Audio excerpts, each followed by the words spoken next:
Yeah, I feel like if you just using natural, like real locations and practical lighting. I don't use any studio light. Yeah, I think you'll do just fine with. And the fact that like with me lighting. working at Creve Coeur Camera, I have like all these amenities at my disposal now. It's like if I need to like rent studio lights, I can do it. Right. If I need to rent a specific lens for a job, I can do it. And they completely like support us, which is awesome. Like hats off to them. Like they support everybody that works there fully with their craft. Right. Because the more that we know about stuff, the better we have at like an idea of like helping the customer and all that stuff with it. So the more hands-on we are with the things, right, the more information we can relay to the people that may not know stuff about it. Right. So we're honing our own craft in a way. Well, I know if you're really a stickler about texture in your photographs, you're not going to have a problem with products. That's like a big thing is textures. Well, that's why like I posted that shoe photo today. Or just for the textures. Well, I mean, it's just because it's product stuff and it's just something different. Do you ever, just out of curiosity, I see, there's so many things I need to get back into, like just exploration with what are you waiting fashion. for? No, you're right. You're absolutely right. One of the things I used to like to do was I would specifically pick a monochromatic look for that day, but see, I don't really go with like themes or anything like that. Like when people ask for like photo shoots, like, oh, is there a certain theme you're going for? I'm like, nope. No, we'll just see what we get. And I think that's like the beauty of it, though. Oh yeah. There has been like I've done like an editorial style thing, like a theme, and it was more like the girl's idea, and I was just like, yeah, I'll go with it, whatever. Sure. You know, like we can bounce our ideas back and forth, and I'm sure that between the two of us, we'll make something work. Right. I'm a very carefree, go with the flow kind of guy. Right. And even like I'm going to be working with Bud Select here soon for like campaign stuff. Dude, that's awesome. And they're just like, yeah, go ahead and do what you normally do. Just put our product in it. Now, was a connection made there through like St. Louis Graham and all these things? No, they just like randomly reached out to me. And just like with the Connect STL thing, dude. Like they emailed me. Budweiser too. Yeah, and they like Connect STL, Verizon, like they emailed me. And they're like, hey, like we don't know what your name is, but like we want you to be a co-host for this Verizon event. And I wrote them back with a response like, wait, is this really Verizon? And then like they sent me like a little like logo thing and like the wow. And they're like, yes, this is the real Verizon in parentheses. And I was like, oh yeah, let's talk business. I was like, yeah, of course. Like dude, that's insane. I've like had a different approach towards things lately for like, oh, you're going to hit me up. Like you're reaching out to me. You see value in my work. Right. Let's talk numbers. Yeah. Like, so some people are like way too humble, or they're like, oh, like maybe, you know, they don't see the value in their own work. Yeah. Like the fact that like people are doing like $50 photo shoots or like $100 photo shoots in any city is mind blowing to me. Right. You bought the camera, you're putting in the effort. Yeah. You're supplying the locations 9 out of 10 times. You're doing the post processing. And then you're taking out the time in your day to drive there, to maybe get food on the way home. Like all this stuff costs money. Oh, yeah. Get your money. Right. That's the way it should be. No, I agree. Like what I said earlier, like your eyes are 1 in a billion. Mm-hmm. People are paying for your vision. They're not paying someone else. They're paying for what your quote unquote ocular sockets see. Right. Ocular sockets. Put in the work. I've never heard of it. Get your money. Ocular sockets. We had like those are your eyeballs for those. No. Your vision sockets. Well, to kind of like springboard of what you just said, I've been understanding this more and more and trying to tell this to people that I think intuition is a highly evolved evolutionary skill. Oh, definitely. And you need to listen to it and not just reject it for the sake of whatever reason. Right. And the kind of like, I guess, to point to kind of what you're talking about, my version of that, it's not something that happened to me. I was doing another podcast with Michael Gevin that I was telling you about earlier. Mm-hmm. He brought on a behavior profile expert or something like that. They're profiling me, actually. That seems intense.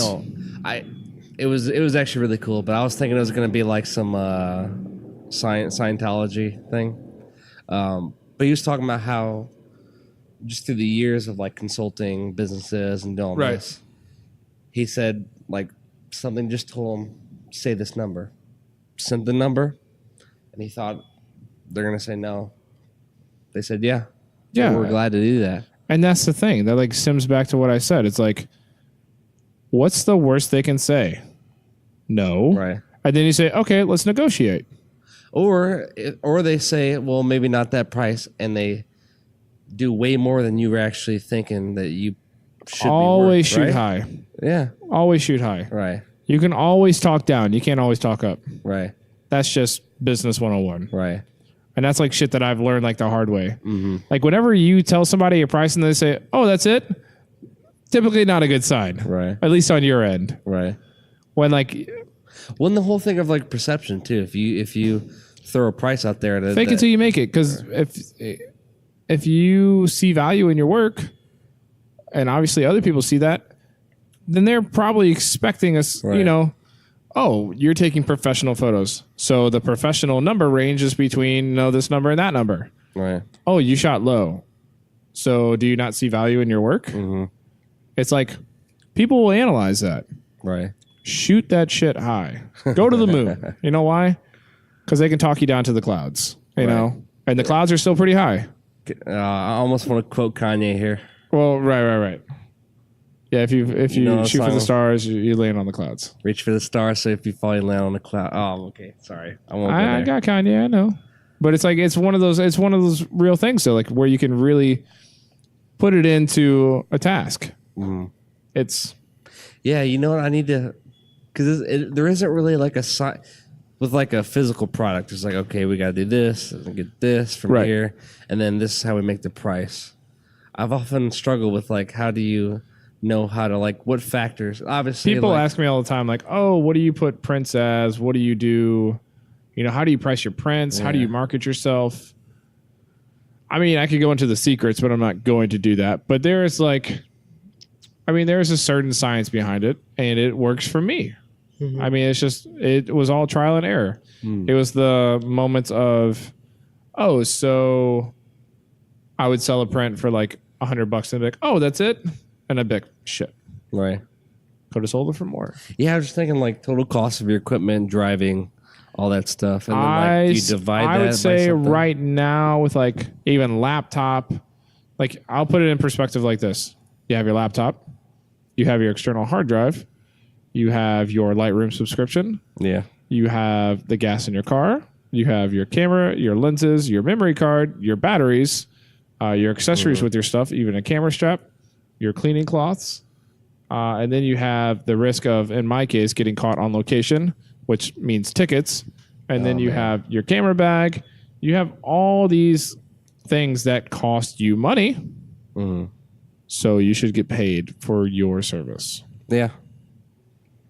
Yeah, man, it's crazy. These people may be using them for Instagram or social media content, but still, right. This shit costs money. Well, yeah, it's like I'm not gonna say who because he's a controversial character. But he said the people who told you that you've sold out are just like they're just mad that they haven't had the opportunity to do that. Right. And he's also like, what the hell does that mean? That's so like personal and subjective to you. Right. Like there's a lot to unpack there. I mean, yeah, dude. I'm the type of person too, like when it comes to work stuff or like money stuff, like with all me and my homies, like people that I consider friends that still shoot and like in that shoot, I have the mindset of like, if I eat, we should all eat. Right. If opportunities are getting thrown my way, why can't I throw opportunities towards the homies? Yeah. Like I want to see us all build together and all grow together. I don't want to be the top dog. Mm-hmm. Like you don't want to be the best guy in the room because then you're not going to learn nothing. At least in your head. You need to learn from not being the best. You need to learn from having better people in your circle. Right. So it's like, it's one of those things to where you can only learn so much from yourself. Mm-hmm. And I think that's like the beauty of why I like shooting with people from out of town so much. It's because you pick up on habits from people. No, that's probably what I need to do more. Like my buddy Wire ATL from Atlanta, Like he taught me how to do black and whites. Mm. And it was just because I asked him. I was like, yo, man, I like your black and whites. How do you do it? Wow. Well, that's it. Don't be afraid to ask questions. Like I said. Yeah, no, exactly. They can say yes or no. Which, by the way, I think he's... It's the way that you retain the information, though, as well. Right. Wait, what did you say your ATL buddy was named? Wire ATL. Oh, okay. There's some... I think it's Quan ATL. Quan ATL is also... he's like... Quan ATL, I've never met him personally, but like I've seen his stuff. His stuff's good. Right. I know he kind of has like a different look. Right. I know that like my buddy Wire... I mean, there's a lot of good people from ATL. I mean, there's good people from cities all over the place. Like there's like the Denver dudes, like Twice, Speedfest, Exit Hands. Then there's like the Chicago homies. I mean, the list literally could go on and on. Right. And then there's like the crazy fools up in New York, like 6 Million Stories, Strictly Sam. Probably, like I said, I'm gonna follow. I mean, yeah. There's a lot of them. There's like a really, really good dude, Brian Willett. I mean, there's just so many good people out there. Like so many underrated people too. Oh yeah. Like my buddy loves Chicago, from Chicago. Like he's one of the best that I know, and I'm like I've been privileged enough to like see his work, but he doesn't really post it. Wow. It's just it's just one of those things. It's like my film stuff, or like people are out there doing it, but just because they're not showcasing it doesn't mean that they're not doing it. Right. So it's just one of those things. Yeah. And then like the list goes on and on for like Miami and like or Detroit. Right. There's just so many good people. I may actually end up moving to ATL maybe one of these days. Don't, it sucks. The traffic I heard is terrible. No, ATL is cool. I've been to ATL before. Right. I went to Detroit actually in 2013 before I even started shooting. And I was like, it was right around like the boom when everything was kind of happening. And like I kick myself every time. I'm like, damn it, why wasn't I shooting? And like even like during the Ferguson riots, like I wasn't shooting, and I was in my backyard. Oh wow. So like I missed that whole opportunity. But then I got to catch like the Stockley verdict, all the protests, and like got pepper sprayed, tear gassed, maced. Jesus. Well, I guess pepper spray and mace are the same That's thing. why you need to do more podcasts, man. There's so much to unpack. If you want to, like, if you're comfortable. Oh man, it's I don't know. I don't think that people are too curious about what I have to say. I think you'd be surprised, dude. That's just my input, though. Like, but I also feel like nobody wants to see my damn photos neither. So I mean, we see how that's going. No. I mean, people are like fashion companies are starting to use podcasting now to advertise. Fashion companies? Yeah, they're kind of like fuck fashion. No, I love it. No, I'm talking about like big ones too, like well-known, like French and Italian. Like Chanel. Yeah. Well, I don't know if Chanel's in there. Chanel. I'm a big fan of Chanel. You are? No, I'm kidding. I'm a big fan of. I'm probably gonna butcher it. Yves Saint Laurent. Yves Saint Laurent. Yeah, Yves Saint Laurent. Yeah, you're right. Yves. I said the Yves. Y is. The Y is Yves Saint Laurent. I have their cologne. Yves Saint Laurent. And I'm a fan. It smells delicious. I'd tell you what is probably the best cologne, in my opinion. Important to say that. Paco Rabanne's 1 million. I have that. Oh, it's the brown incredible. bottle. I think, well... It's brown and gold. It has like a slant, and it's like the little button. You may have the updated version. Is it called gold chocolate or something like that? Yeah, it smells like chocolate. Yeah, no, I'm talking about the gold one. I have that, though. You do? Yeah. Okay. The lady at Sephora hooked me up with it. That's amazing. Because I was gonna I have the classics, the Geo. Right. And then I have the Yves Saint Laurent. Right. And then I was like, oh, I want something different. And she like sprayed it, and I was like, whoa. I'll take it. No, it's amazing. It's the only cologne where I'm like one spray, that's it. Yeah, I'm like... It actually gets sour if you spray it too much. Yeah, I'm wearing it right now. Yeah, it's crazy. It's amazing. And, well, it's been a long while. Does it last? So there's two different types of colognes, right? No. Okay, so there's a long-lasting cologne, which is basically... there's two terms for them. There's like the spritzer. Yeah. They're like basically like a refresher. Sure. And then there's the longevity type.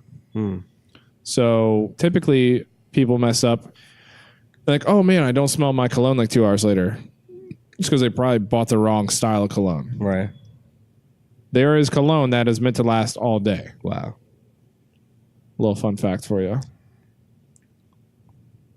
I know. Let's change your mind. That's the first time I heard that. Is there ways you can like look? Oh, so it's like say it labeled on the bottle? Yeah. So let me see. Like I'll do perfume or I'll do toilette. Toilette is the spritz. Fucking son of a bitch, dude. That's like my favorite. The types. perfume, right? Or so the perfume version is the one that lasts all day. Oh. Boom. Drop the dynamite. Yeah. So the toilette. Dude, that sucks, dude. So I have Yves Saint Laurent toilette to basically freshen up with if I don't wear cologne that day, and like I'm like, oh, like I'm about to go into a meeting with a client or something like that. Like hit it up, and then it's like poof, gone. The 1 million will last all day. Like if I know I'm gonna be going out and shooting all day, right, and don't want to smell like shit, it's like what I keep in my bag too. Typically, I don't know. Isn't it kind of? I don't know. Maybe I'm just weird. There's kind of part of me like going out in nature. I'm a being big fan. Gritty and dirty. No, no one likes to be dirty. No, it's something primal. I'm a dude that takes like 2 showers a day. Well, I take showers, but some. I may not look. So here's my mindset. I may not look clean, but you damn right I'm going to smell good. No, yeah. I could be anywhere. I could be in a dump truck and I'll be like, yeah, I'll smell good. Well, I think it's good for your psyche. I mean, I'm pretty sure it's actually good for your psyche to be like take showers. It's a confidence thing, right? It's like, oh, cool. You look good. You feel good. When you feel good, you act good. Right. You know, it's like it's a cycle. Mm-hmm. When you look like shit, you typically feel like shit, Yeah. which means that you do shit things. Right. Like you don't do anything. No, You have that. You have that confidence. Confidence is key. Confidence goes even into shooting things. When you see something and you immediately like your muscle memory clicks on the settings, and you're like, Sure. bam, bam, bam, bam, and you take that shot and you get that confidence. You're like, fuck yeah, nailed it. Right. Like that is like a confidence booster. Same thing with like cologne. Right. You spray that shit on, you're like, Hell yeah. I'm ready to go fuck shit up. It's the I way don't to do know. it. No. I trust me. I totally see where you're coming from. There's part of me when I'm out in nature, I like to get down and dirty and like I mean, I'm not feel gonna primal about that. I don't know. It's just kind of cool, man. I don't like body hair, so I'm far from primal. Yeah. How do you? You don't have to answer that. Anyway, I'm far from primal. Yeah, I mean, I'm even debatable about a beard sometimes. I'll go through phases. I don't know. Maybe it's because most of my heritage is Scandinavian. Those guys were savages. Probably. See, most of my heritage was like bakers. So I don't know where the hell I came from, but whatever. Pretty much, if I didn't have Italian blood in me, I would probably have blue eyes. I will say I am a fan of cannolis. So, I mean, who You know isn't what? though? I like them, but I'm gonna have to go with. I'm gonna have to go with. God, what is it called? Baklava. Oh, baklava is pretty good too. Fucking amazing, dude. I had some of the best baklava in what was it? In Los Angeles, actually. Los Angeles? Yeah, believe it or not. Do they have a pretty big was like Greek population there? Oh yeah. Really? It was like freshly made, like in front of us. Oh my god. It was wild. Had some of the best tacos I've ever had in LA. The best Cuban food I've ever had was in Miami. Oh, of course. The best poutine I've ever had actually was in Detroit. So what the hell is poutine? I'm pretty sure there's like a couple of renditions of it, but it's like deep fried cheese curds. Oh my god. With like gravy, and then like everything's like fried in like duck fat. Oh my god. It's pretty amazing. I think I'm missing one thing. Fucking eat heart medicine after taking that. I think I'm missing like maybe it might have like duck fat, like duck. Which, by the way, like duck chunks in it. that sounds amazing. It's pretty good. Malcolm Gladwell's Revisionist History. It's a podcast. See, Not a lot of people know this because some fucking asshole. asshole. So basically, McDonald's fries used to be fried in beef fat. And beef talum is what they call it. It's some formula. Okay. And they switched it over to vegetable oil. So basically what this beef talum would do would make it ungodly flavorful, amazing, but also keep the form like super crisp and super fresh for longer instead of having a shorter shelf life and becoming soggy. Was that a part of? Did they talk about that in that movie? The McDonald's movie with Oh, Supersize Me with the fucko. No. The one with the guy Val Kilmer. Oh no, you're thinking Michael Keaton. Michael Keaton. That's who it is. I don't think they touched down on that. Yeah, because no. I remember watching that. That was a good movie, and I was man. like, oh, that's pretty dope. Yeah. And Michael Keaton's a piece of shit. I mean, You mean his character? no, Michael Keaton's a piece of shit. Wait, has he done some like shitty thing? I'm sure he's probably has.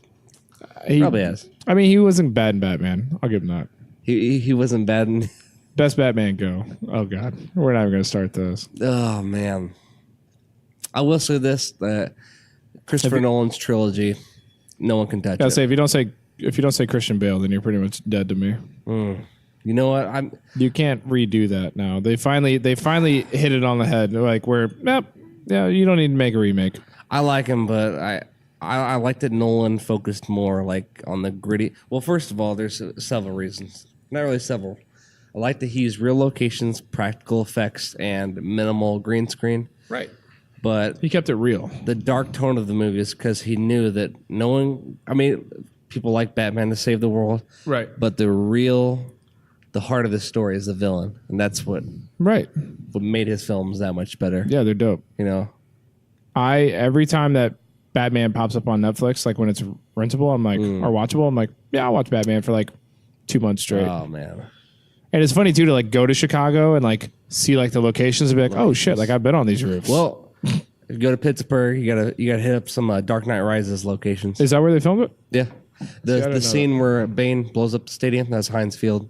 Oh, I guess that Yeah. makes sense. But it kind of, I don't know, part of me kind of ruins it because when I watch a scene, he blows up Heinz Field in Pittsburgh. They cut to bridges collapsing in Manhattan. I'm like, Motherfuckers. yeah, and there's so many Dude, there's Motherfuckers. 446 bridges in Pittsburgh. Wait, what? In the Pittsburgh area, there's 400 and 446. It's the bridge capital of the world. There's 29 in the city that cross because there's 3 rivers in how the is that city. possible? Is there that much traffic? No, but the way They just love bridges. Those well, motherfuckers. Carnegie was, big on building things out of steel because that's his business. Right. And it is the steel capital. Yeah, he's all It's over. called Steel City for a reason. Literally, So there's Carnegie Mellon University, which is where Bane freed the prisoners okay, in see, Pittsburgh. There's Carnegie everywhere in that city. well, there's a lot of steel. Yeah, dude. They're like, hey, like, well, I mean, we got all this extra steel. What should we do with it? Well, I mean, we've already built 400 bridges. We might as well just keep fucking going at this point. yeah, no, they said basically if Like, oh, so we'll make some bridges. We'll make backup bridges for these. So, like, if that one falls down for whatever reason, we have like 4 down the row. So, and then we'll rebuild 2 in place of that one. No, literally, when I was so PNC Park, go. Never been, yeah. The no. most beautiful ballpark I've ever been to. I love Busch. I'll pretend you didn't say that. But I've also heard that many of times too. It's but I went when they played the Royals, and they like we're spoiled with Busch. We actually even Right, we have legit fans that will show up no matter what. exactly. If we suck or if we're winning, they're like, oh, they're loyal. They're going to be there. I've been to ball games. Like when I went to Atlanta, Right. I've been to Atlanta twice, I guess. I went at the end of the season 3 years ago, Yeah. and it was so dead there that they said they literally announced it over the loudspeaker, the PA. They're like, yeah, anybody that's sitting up top, you guys can just come to the lower bowl and just find empty seats, just fill it up. Like they said that. Like that's how man. pathetic it was. And it was at the old Turner. What kind of makes you? Yeah. Why the fuck did they build a new one? It's 20 years old. Old Turner. And it was Doesn't make- Olympic too. Like it Yeah. had like history to it. Yeah. I was like, fuck it. We don't They'll need build that. a new one. And it's not even in downtown Atlanta now. It's like way on the outskirts. Really? Yeah. The hell? It's kind of like how Milwaukee set up a little bit. Yeah. Like it's not actually downtown. Like we're very, very blessed to have like a ballpark in the city. Yeah, Like that- Wrigley's not even in the city. No, it's north, like 30 minutes north. Right. Which I was there and it was cool. I went to Wrigley in 2013. Yeah, it's Like, something before about they- having it in the Before heart they of the did city. like all the renovations and stuff, like where it was Right. still like before they redid the bleachers and before they put up the new jumbotron. So like I saw like I guess in a way like old Wrigley's. The original Wrigley. Yeah, I went last year. It was dope. Yeah, so they got the Nuveen thing in there and the jumbotron. It's I not know, really God, the I've same. heard it's like gaudy. I've heard they've been dropping bombs over that thing though still, and I'm like, wow, it's pretty impressive. Oh, the Nuveen. Oh, yeah. I forget like- what the. It is neat though. They're just. You do feel like you're in a time capsule, even when you're just around. Oh yeah, it's just it has that Wrigley. feel. I mean, all the history. Oh yeah. I mean, I got to go. By the way, I got to go and see them. I was fucking exhausted, so it was kind of bittersweet. But the sweet part of it was, the bitter part of it was I was tired. Stayed 3 innings.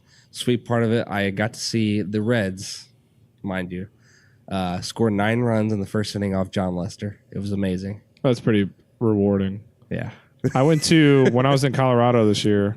I went to Coors Field, and it was like the game against the Diamondbacks where they completely like happened to blow them out like 22-1, and it was just a shit show. And I was like, "This is the best thing ever," because their beer is cheap. Dude, I bought like monster nachos that would be like $20 at Busch Stadium. like $6.50, right?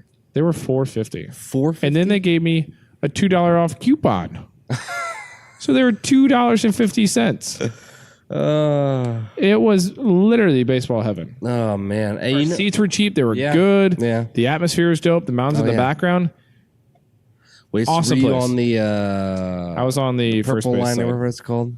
I was on the first base side, Okay. where it's looking out to the outfield. Yeah, the only problem. So you have like the horizon and everything Sure. in the back. Oh, that's so cool. And the weather's great there. There's no it's humidity. Fucking- Blow St. Louis out of the water. Yeah.